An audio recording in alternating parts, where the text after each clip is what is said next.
Ce sera une conclusion assez brève. Je pense qu'effectivement, nous avons eu ce matin, cet après-midi, une illustration parfaite de ce que les biotechnologies végétales peuvent apporter à la sélection des plantes. Parfaite dans la mesure où on a pris des exemples dans beaucoup d'espèces végétales, les grandes classiques, bien sûr, les céréales, le colza, les potagères, la tomate, mais aussi des espèces arbustives et des arbres qui nous apportent un certain nombre de bienfaits, café, cacao, huile, etc., qui sont généralement peu exposés dans les congrès et qui montrent aussi l'importance qu'il peut y avoir avec ces biotechnologies végétales pour entreprendre des programmes de sélection sur des espèces à très longue révolution. Et Michel Caboche disait tout à l'heure qu'il parlait des pommes dans notre pays. C'est vrai que, en dehors de l'INRA, qui a encore un programme d'amélioration important sur les pommes de table et les pommes à cidre, qui était un de mes sujets favoris à une époque, on s'aperçoit qu'évidemment, les sélectionneurs privés ne s'engagent pas dans de tels programmes parce que c'est très très long. Les biotechnologies végétales, on l'a vu, permettent de raccourcir ces cycles et sont certainement, à ce niveau-là, un outil très pertinent. Alors, ce que je voulais ajouter, c'est que on a pu reprocher à ces biotechnologies végétales d'être trop sélectifs, parfois de s'intéresser qu'à quelques gènes.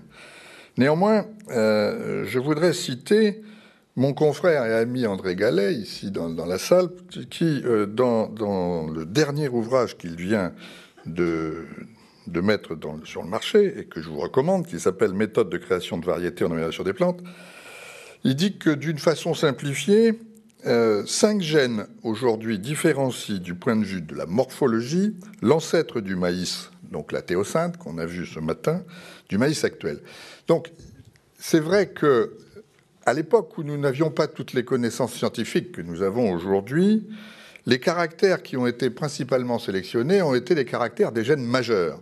Et ces gènes majeurs, évidemment, ont conduit à des améliorations sur un nombre limité, en définitive, de gènes, ce qui n'est pas différent de ce qu'on peut avoir aujourd'hui lorsqu'on cible avec nos biotechnologies végétales des améliorations qui sont parfois ponctuelles. Alors, on a vu aussi, bien sûr, toute l'importance qu'on pouvait accorder à la maîtrise de la mutagénèse. Ces mutagénèses qui, au fil des millénaires, des millions d'années, ont créé toute cette biodiversité végétale que l'on peut trouver tout autour de la planète. Aujourd'hui, on sait beaucoup mieux les maîtriser avec, évidemment, toute cette génomique, et c'est quelque chose dont on ne pourrait pas se passer si on veut pouvoir répondre justement aux besoins qu'on a pu identifier et dont on vient de parler autour de cette table ronde pour continuer à améliorer les espèces végétales.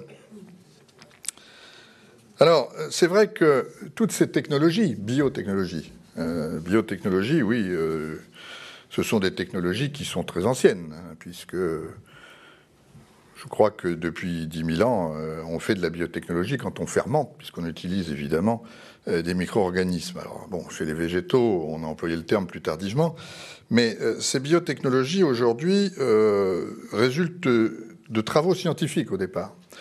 Et la technologie, ce n'est qu'en fait l'utilisation d'un savoir scientifique pour mettre au point des méthodes qui vont permettre à l'homme de produire quelque chose.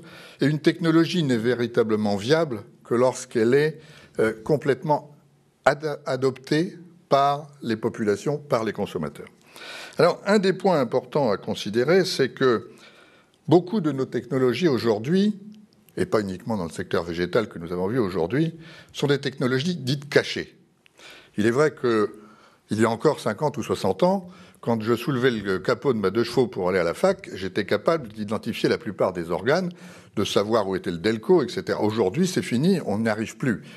A fortiori, quand je prends évidemment mon iPhone, je ne suis pas du tout capable de savoir exactement comment ça fonctionne. Dans un certain nombre de cas, pour des personnes qui n'ont pas les connaissances minimum de base, c'est vrai qu'on peut considérer que ces technologies peuvent être anxiogènes. Alors, je crois que pour effectivement démystifier tous ces problèmes-là, il y a une façon de le faire, c'est de vulgariser. Alors le mot français n'est pas très joli, mais il faut vulgariser ce savoir, et c'est certainement un des objectifs principaux que nous avons dans cette Fondation Écologie d'Avenir, de transférer un peu une connaissance à tous, auprès de tous, pour qu'on libère un peu ces effets anxiogènes que les technologies nous apportent. Alors, la grande question, évidemment, est celle qu'on n'a pas beaucoup abordée, peut-être, mais quand même, elle fait partie des technologies, les technologies de transgénèse, les OGM.